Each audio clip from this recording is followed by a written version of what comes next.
ঠাকুরগাঁও জেলার হরিপুর উপজেলায় শহীদ রাষ্ট্রপতি জিয়াউর রহমানের ৪৪তম শাহাদাত বার্ষিকী উপলক্ষে বিএনপি ও অঙ্গ সংগঠনের উদ্যোগে এক মিলাদ ও দোয়া মাহফিলের আয়োজন করা হয়।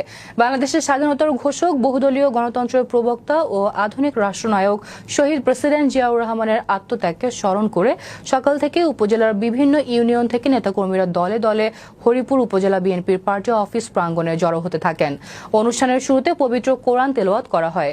পরে এক আবেগঘন পরিবেশে শহীদ জিয়াউর রহমানের রুহের মাগফিরাত কামনায় বিশেষ মোনাজাত পরিচালনা করা হয়।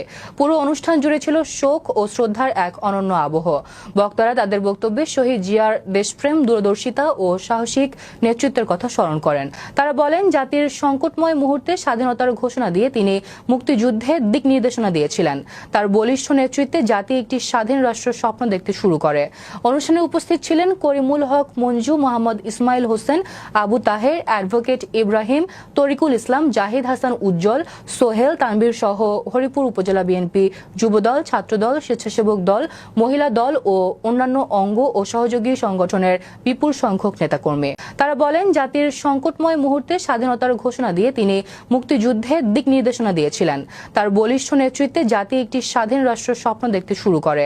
অনুষ্ঠানে উপস্থিত ছিলেন করিমুল হক মঞ্জু, মোহাম্মদ ইসমাইল হোসেন, আবু তাহের, অ্যাডভোকেট ইব্রাহিম, তরিকুল ইসলাম, জাহিদ হাসান উজ্জ্বল, সোহেল, তানবীর সহ হরিপুর উপজেলা বিএনপি যুবদল, ছাত্রদল, স্বেচ্ছাসেবক দল, মহিলা দল ও অন্যান্য অঙ্গ ও সহযোগী সংগঠনের বিপুল সংখ্যক নেতাকর্মী।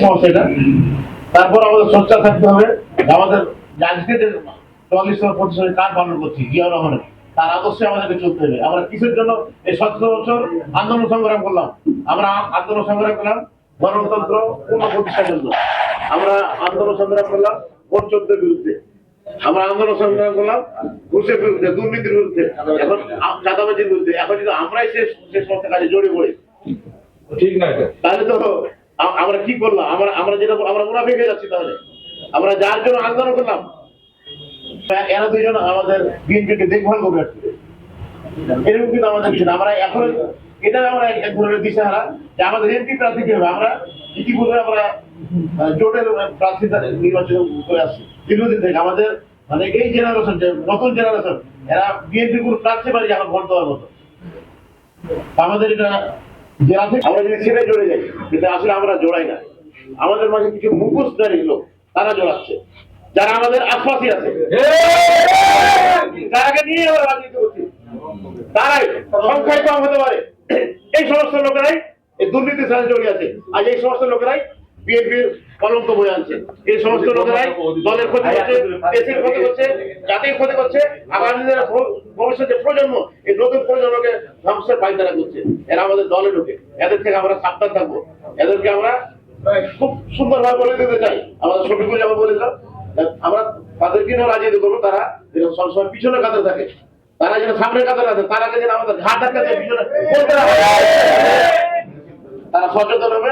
পারলে জিয়ার আদর্শ টিকে রেখে এই দেশের জন্য, জাতির জন্য, দলের জন্য কাজ করে যাবেন। আপনার ইহকল শান্তি, পরকল শান্তি, এই দেশ শান্তি মানে আমাদের সকলের শান্তি। আমি বক্তব্য বাড়াতে চাই না, আমি শুধু এটুকু মেসেজ দিতে চাই যে আমাদের নেতা তারেক রহমান দুর্নীতির বিরুদ্ধে পথে সোচ্চার করেছেন। কেউ যদি দুর্নীতি করেন, রেজিস্ট্রি অফিস থেকে শুরু করে আমাদের বিচার বিভাগ থেকে অনেক কিছু, যেটা আমরা সবাই বুঝতেছি, এটা যে কোনো সময় দলীয় যেদিকে নির্দেশনা আসবে, দলীয় নির্দেশনা আসবে, আমরা তখন কাউকে রক্ষা করতে পারবো না। তখন তাদের নাম কিন্তু কাটা যাবে, তাদের বিরুদ্ধে দলীয় সাংগঠনিক মানে ব্যবস্থা নেওয়া হবে। এখান থেকে আপনারা সবাই সচেতন থাকবে। আমি আমার কথা শেষ করছি। আমি তাকে আজকে যে কথাবার্তা বলবো, আমরা শুধু তারপর আমার পরের মেসেজ হচ্ছে যে আমাদের মূল দলে যারা নেতৃত্ব, তারা এই মিটিং এর পরে দয়া করে একটু থাকবেন। আমরা শুধু তাদের সাথে এই করে, আর অন্য সময় যারা এই বিলাদের পরে আমরা একটু দয়া করে বাইরে যাবেন। আমরা মূল দলের নেতৃত্ব আমরা একটু আলোচনা করবো। সকলকে ধন্যবাদ। আজকে মিটিং অত্যন্ত চমৎকার, সবাই মানে কানে কানে ভর্তি হয়েছে। এই সবাইকে কষ্ট করে উপস্থিত হওয়ার জন্য। গাবতলী থানার বাগবাড়ি নামক একটা গ্রামে সম্ভ্রান্ত এক মুসলিম পরিবারে জন্মগ্রহণ করেন। অনেক ছেলেপেলেই আমাদের জানেন, সবাইকে জানতে হবে, জিয়ার সম্পর্কে পড়াশোনা করতে হবে। পড়াশোনা না করলে জিয়াকে জানা যাবে না। শুধু জিয়ার কর্মগুলো জানা যাবে, কিন্তু জিয়াকে জানা যাবে না। জিয়া এত একটা ভাস্ট নলেজের ব্যাপার, এত বিশাল একটা পরিধির ব্যাপার, বিশাল একটা অবয়বের ব্যাপার, যেটা ব্র্যাকেটের মধ্যে সীমাবদ্ধ রাখা সম্ভব নয়। আমি বলছিলাম যে এক জিয়া লোকান্তরে লক্ষ জিয়া ঘরে ঘরে। আজ থেকে ৪৪ বছর আগে একদম বিশৃঙ্খল উশৃঙ্খল বিপদগামী সেনারা তারা আমাদের এই প্রিয় নেতাকে নির্মমভাবে চট্টগ্রামের চট্টগ্রামের আপনার সার্কিট হাউসে নির্মমভাবে খুন করে হত্যা করে।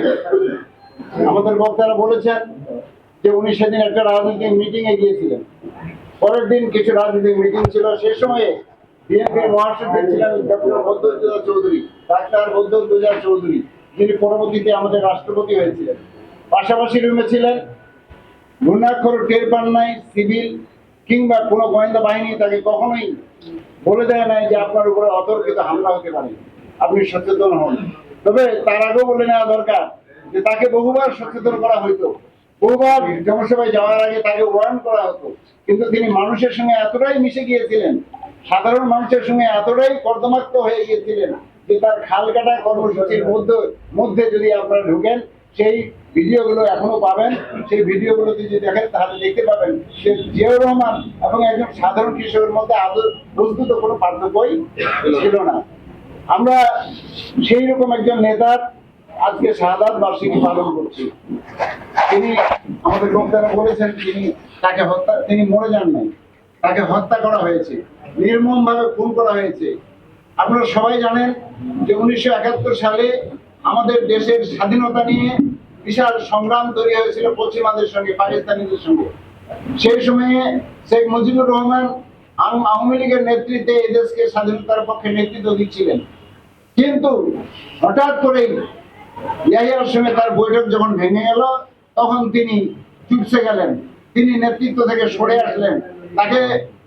তাকে বারবার বলা হলো যে আপনি স্বাধীনতার ঘোষণা দেন, আপনি আজকে গ্রেফতার হয়ে যেতে পারেন। তিনি কিন্তু ঘোষণা দিলেন না। শারমিন আহমেদের রচিত নেতা ও পিতা তাজউদ্দিন আহমেদ এই গ্রন্থে তাজউদ্দিনের বড় মেয়ে শারমিন আহমেদ খুব সলিলিত ভাবে এই ঘটনার বিবরণ দিয়েছিলেন যে আমার বাবা সেদিন শেখ মুজিব বাবুকে বহুবার অনুরোধ করেছেন, আপনি স্বাধীনতার ঘোষণা দেন, আপনি স্বাধীনতার ঘোষণা দেন, আপনি অ্যারেস্ট হয়ে যাবেন। শেখ মুজিব বলেছিল নো, আমি এটা করতে পারি না, I can't do this, they will hang me, তারা আমাকে ঝুলাই দিবে, আমাকে ফাঁসি কাস্টে ঝোলাবে, আমি এটা করতে পারি না। এই স্বাধীনতার ঘোষণা নিয়ে অনেক বক্তব্য আছে, সে পরে একদিন বলবো, সংক্ষেপে বলে যাই। তো তিনি বক্তব্য দিলেন না, ঘোষণা দিলেন না। সেদিন তাজউদ্দিন আহমেদ সাহেব ঘর থেকে বেরিয়ে গেলেন রাগান্বিত কণ্ঠে এবং চলে গেলেন, এবং বাড়িতে বলে গেলেন জোহরা তাজউদ্দিনকে যে আমি চলে গেলাম দিল্লি, আমি ইন্ডিয়া চলে গেলাম, হাজার হাজার লক্ষ লক্ষ কোটি কোটি শরণার্থী আজকে মানুষের স্রোত চলে যাচ্ছে ইন্ডিয়ার দিকে, পাকিস্তানি বর্বর হানাদার বাহিনীর অত্যাচারে আমিও থাকছি না, আমি ইন্ডিয়া চলে যাচ্ছি, তুমি তোমার ছেলে মেয়ে নিয়ে যেভাবে পারো থাকো। এই তাজউদ্দিন আহমেদ যখন বুড়িগঙ্গা নদী পার হলেন, পার হয়ে মকবুল নামে তার এক সহকর্মী